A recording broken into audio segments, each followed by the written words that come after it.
Broadcasting live from the Business RadioX studios in Atlanta, Georgia, it's time for Atlanta Business Radio. Brought to you by OnPay. Built in Atlanta, OnPay is the top-rated payroll and HR software anywhere. Get 1 month free at onpay.com. Now, here's your host. Lee Cantor here, another episode of Atlanta Business Radio, and this is going to be a good one. But before we get to it, it's important to recognize our sponsor, OnPay. So please support them so we can continue to share these important stories. Today on Atlanta Business Radio, we have Farah Allen, and she is with the Labz. Welcome, Farah. Thank you. It's good to be here. Well, before we get too far into things, tell us about the Labz. How are you serving folks? Well, I serve people in the creative industry, mostly in the entertainment world.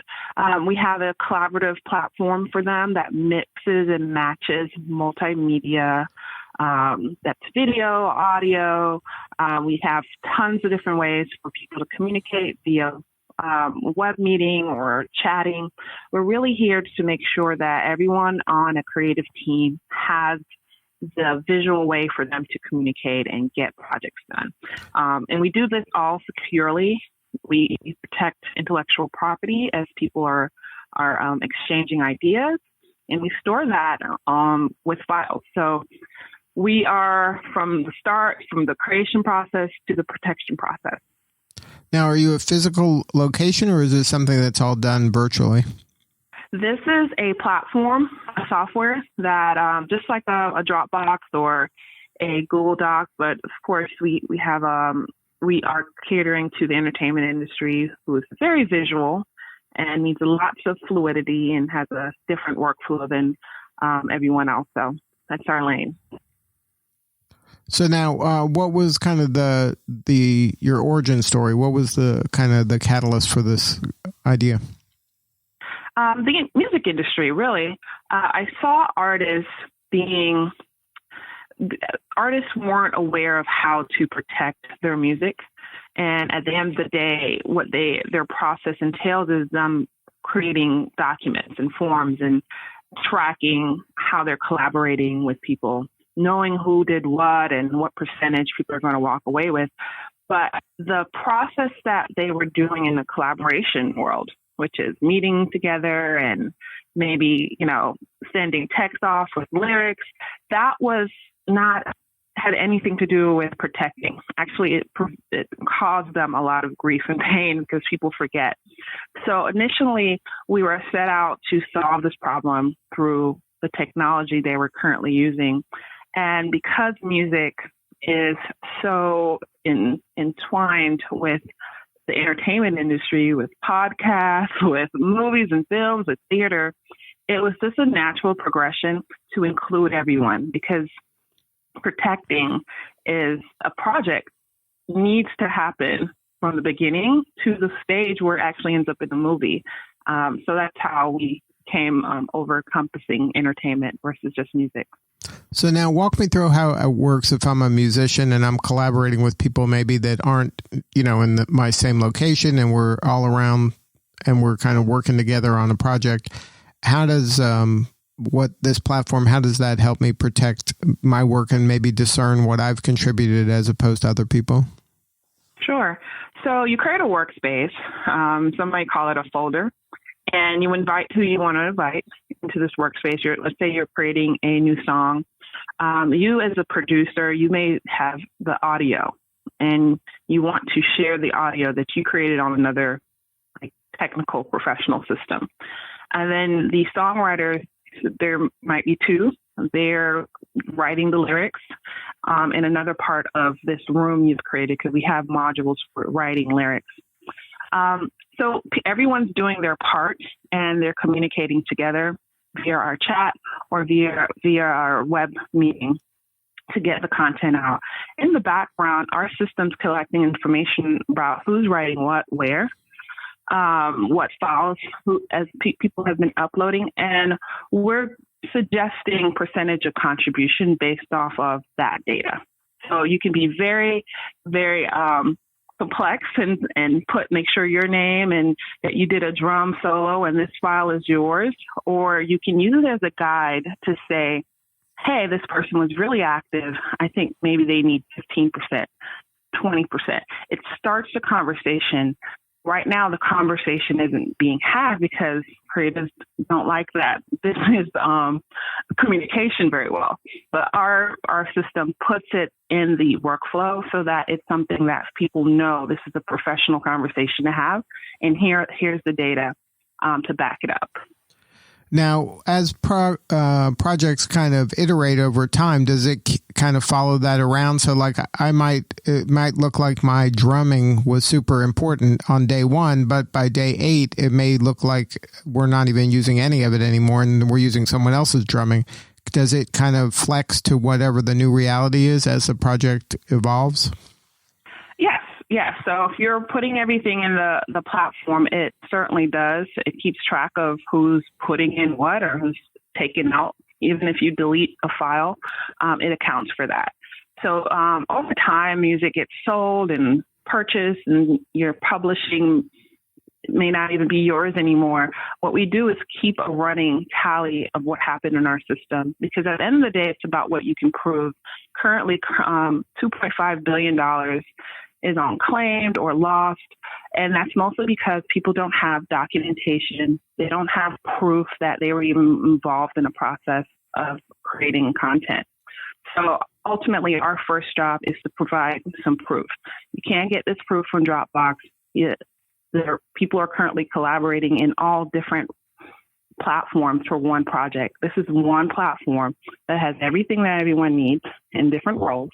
And information is tracked and ultimately protected and copyrighted within here. Now, in the platform, is it just integrating with these other kind of platforms that people use to create art? So it just kind of dovetails into it, or does it have its own kind of way to edit, sound or to edit video? No, we connect to other professional systems. So we are mostly a shared platform. So we are your Dropbox. We share content, which is 99% of the process. Believe it or not, especially if you're working with people, it's about exchanging files. The other part is you synchronously using a platform to edit your audio, which is the producer's role mostly. But other than that, we connect, we find partnerships with those audio platforms. And at the end of the day, the songwriter, the business manager, even the guitarist, they're all using standard audio uploaders, standard writing tools, and that's what we provide in-house for them. But you're kind of agnostic. You don't care if they're using a certain brand of software that they edit on. Yours just plays nicely with all of them. Correct. Now, how kind of accepted is this right now? Are you starting out? What stage of the business are you at?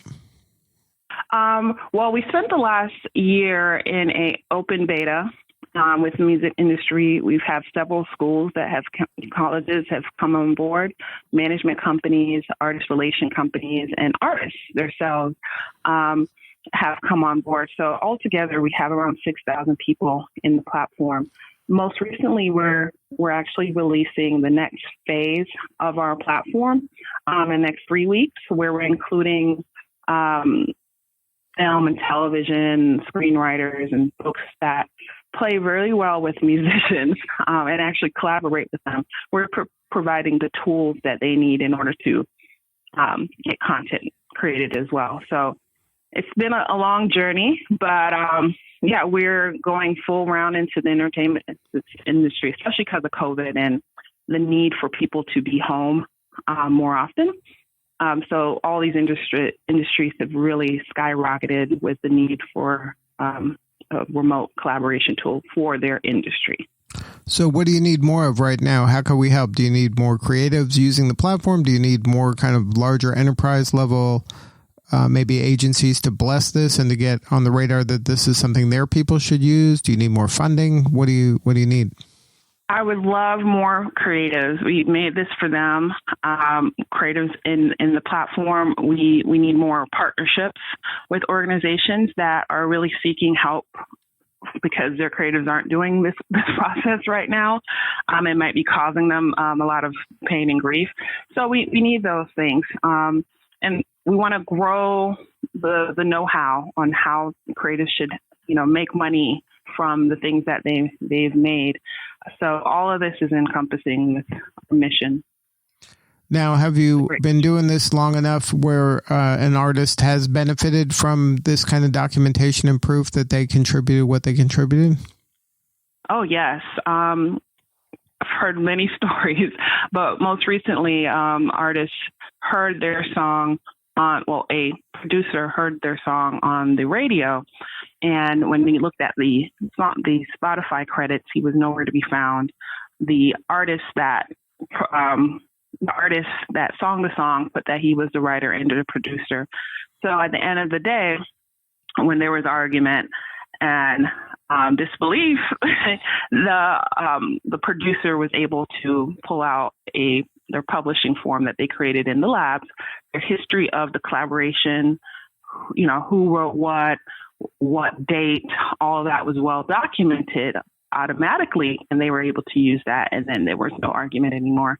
He got the credit that he was seeking. And the credit isn't just credit, it's money too, right? Yeah, it's money.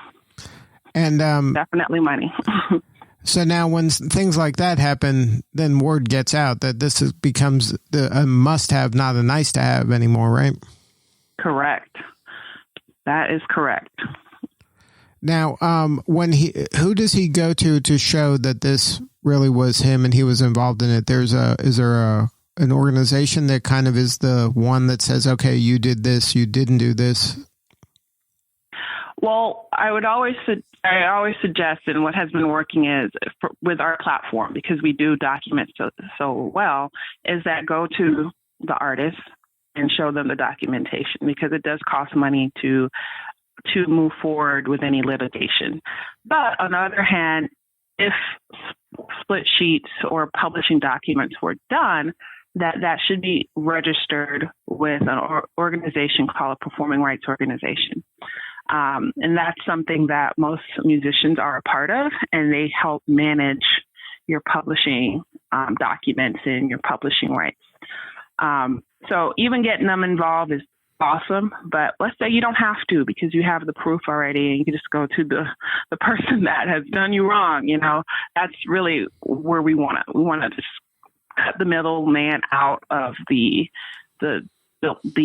argument or the issue, and put people right in the front and say, just don't do it. It's not cool. Now, is that something they typically just go, okay, you got me, that was an accident, an oversight? Or is this sometimes that this is just the nature of the business? You're dealing with people sometimes that they know that there's not a lot of documentation, they can get away with stuff?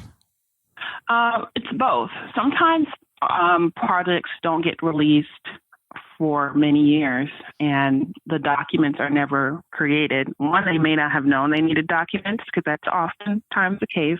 Or two, they said, we'll get to it later.